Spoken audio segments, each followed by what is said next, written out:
একদিন আগেও আওয়ামী লীগ পালায় না, আল্লাহ তাআলা কি করলো? পরের দিন পালিয়ে গেল।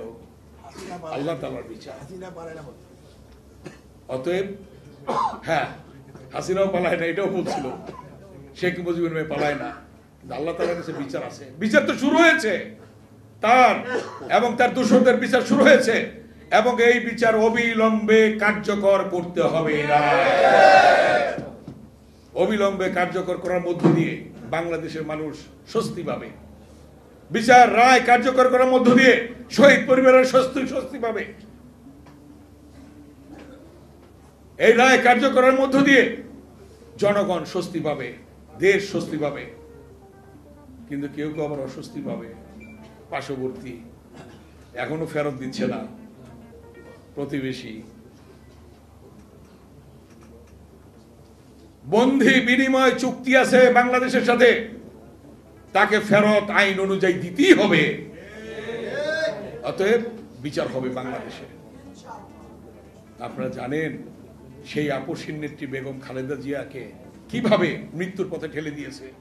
আওয়ামী লীগের সন্না পান্ডা গুন্ডা মেম্বার চেয়ারম্যান বিদেশে চিকিৎসা পায়, আর বেগম খালেদা জিয়া 3 বারের প্রধানমন্ত্রী, সেক্টর কমান্ডারের স্ত্রী, বীরুত্তমের স্ত্রী, রাষ্ট্রপতির স্ত্রী, সেনাপ্রধানের স্ত্রী, স্বাধীনতার ঘোষকের স্ত্রী। বেগম খালেদা জিয়া কি বিদেশে চিকিৎসার জন্য যেতে পারেন না? স্লো পয়জনের মধ্য দিয়ে বেগম খালেদা জিয়াকে হত্যা করতে চেয়েছিল। আজ তিনি অসুস্থ হসপিটালে, কিন্তু আল্লাহ তাআলা তাকে বাঁচিয়ে রাখছে। ইনশাআল্লাহ সুস্থ হবে, আবার আমাদের মাঝে ফিরে আসবে। অতএব আল্লাহর বিচার আছে, আল্লাহর বিচার হচ্ছে।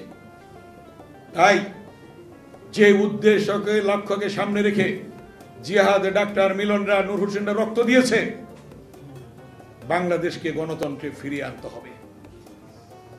একদলীয় শাসন থাকবে না। বাংলাদেশকে গণতন্ত্রে ফিরিয়ে আনতে হলে নির্বাচনের বিকল্প নেই, নির্বাচন হতে হবে।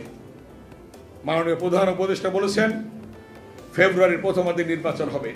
এই নির্বাচন বানচাল করার জন্য স্বাধীনতা বিরোধীরা অনেক অপচেষ্টা চালিয়েছে, এখনো চালাচ্ছে, কিন্তু কোনো বাধাই ঠেকিয়ে রাখতে পারবে না। নির্বাচন ইনশাআল্লাহ ফেব্রুয়ারির প্রথমার্ধেই হবে, এবং সেই নির্বাচনের মধ্য দিয়ে বাংলাদেশ গণতন্ত্রে ফিরে যাবে।